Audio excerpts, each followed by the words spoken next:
Ito po ating Africa Suraria Premium Stroller. So, this is good for newborn, adjustable for fully reclined, up to toddler na po ito. Ayan, so,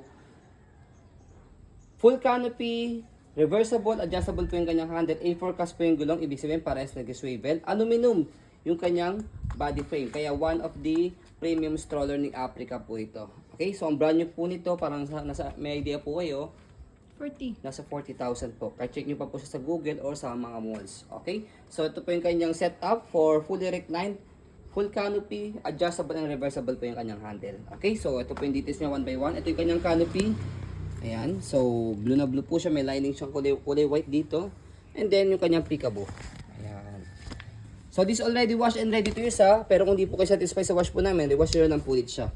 Lockable sa side para mag-fit po siya. Okay? So next natin, ayan, yung kanyang sitting, reclining position, higang-higa. Kompleto po ito sa pad, sa newborn, sa head, saka sa body. Pwede nyo na po yung tanggalin pag toddler na si baby. Okay? And then extra pad niya, makapal. No need for extra pad pa. Okay?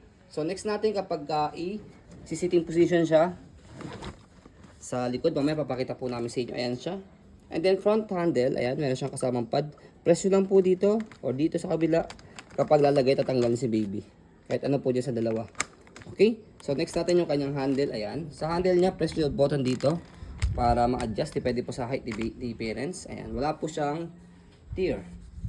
So ito yung kanyang body frame. Maganda dahil aluminum. Hindi po yung kinakalawang.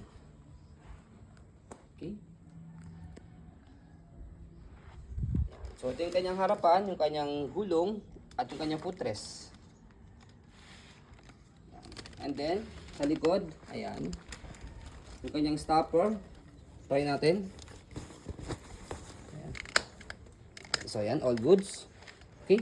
And then next natin yung kanyang basket. Ayan. Tapos dito siya ina-adjust. Press, hilahin nyo po itong dalawa to pag gusto nyo po siyang iupo. And then press nyo po ito and then pull down pag gusto nyo po siyang ihiga. Okay. So ayan. So next natin sa kabilang side ang body frame. Up, naka-stop.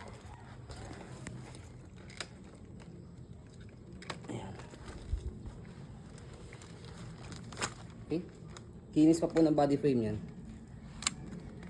Sa masel ng seller, pwede po ito sa masel ng mga buyers. Ayan. Okay. So next natin, bago natin siya i-fold, i-stroll muna natin to make sure na wala siyang problem sa kanyang mechanism. Ayan. Sobrang smooth i-maneuver. Okay? So ayan po.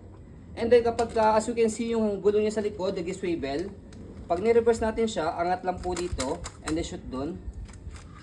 Yung gulong niya rito sa harapan, yun naman po yung mag-swivel. Ayan. So, ang purpose po niya for easy maneuver. Madali po siya ikaliwa at saka ikanan. Okay? So, this is lightweight stroller. Ang timbang po ito around 7 to 8 kg. Napakadali pang i-fold. So, try natin. Fold lang yung canopy. Tapos, slide. Press. Angat. Pull down. Ganun lang kadali. Kapag inopen, ayan. Same lang din siya. Press yung ilalim.